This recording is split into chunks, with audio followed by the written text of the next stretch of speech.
We're going to talk about the new Ramcharger today. Not that one. Yeah, that's the one we're going to talk about today with those cool rear taillights. So the Ramcharger is, well, excuse me, the Ramcharger. Does the Ramcharger have a charger? I don't know. Interesting naming, definitely. I wonder if they're kicking themselves because they went from Dodge to Ram and now it's the Ramcharger. They probably wish they didn't have the Charger.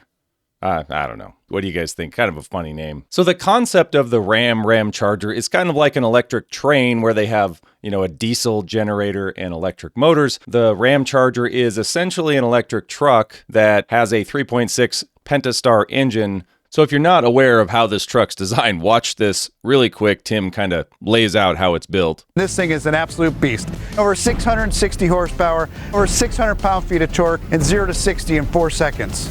But the story is way bigger than that. This has its own built-in charging system. It's a battery electric truck with a 92 kilowatt hour battery and a 130 kilowatt generator that charges all the time. Two-wheel drive, four-wheel drive, whatever is optimal for efficiency. And because there's no direct mechanical path from the engine to the wheels, the power station charges straight to the battery, meaning you can bank power along the way to address what could be your range anxiety. And I did find this funny part in the promo video. I know this isn't how Ram wanted it to come out, but you see them at the Arizona proving grounds, and then he says, this isn't actually where our trucks are proven. Watch this. Don't let the signs fool you.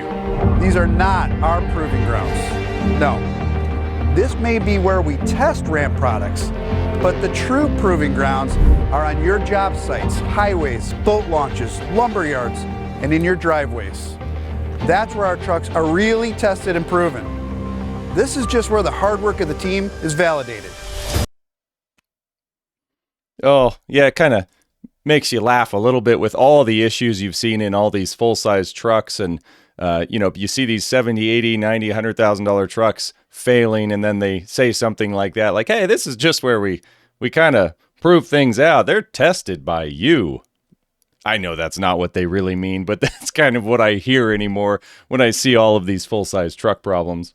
And it's smart because a lot of people are just against electric. They don't want it. He says in the video why they built this truck.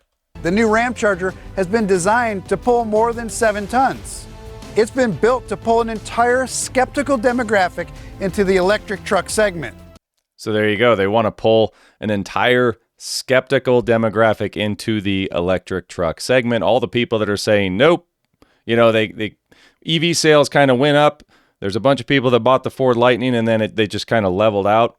They're trying to get past that range anxiety, the need for having a charging station. And I think they're probably going to pull in a lot of upper crust customers to buy this truck because people won't have that fear anymore of needing a charging station.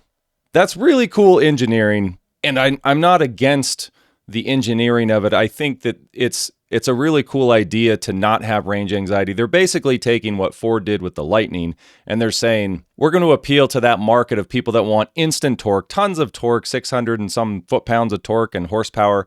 You're not going to have a power problem with this truck. It's going to be able to tow. It's got 8 lugs on the wheels. And another plus, I actually like that they're not just mashing some hybrid drivetrain in here because I think that overcomplicates trucks a little bit. Electric motors are usually pretty reliable. I mean, in certain brands.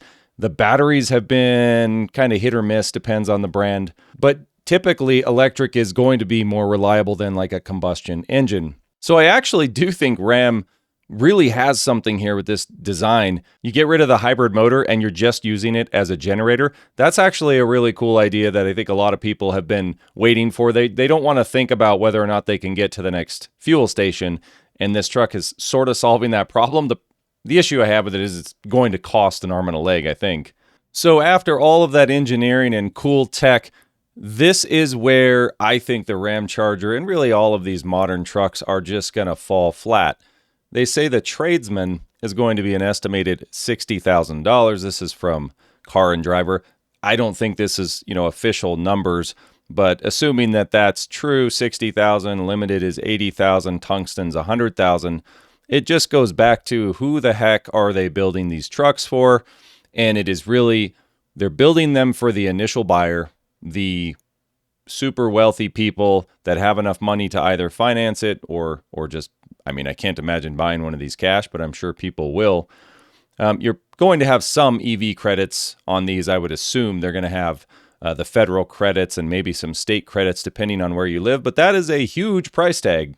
But I actually think that they're probably going to sell them just because of people love specs. It's got 690 miles range, 14,000 pound towing capacity, 2,625 pound payload. That is a massive payload number for a half ton, what's considered a half ton. This is really seems almost like a 3/4 ton to me, especially with the torque numbers and it being electric torque.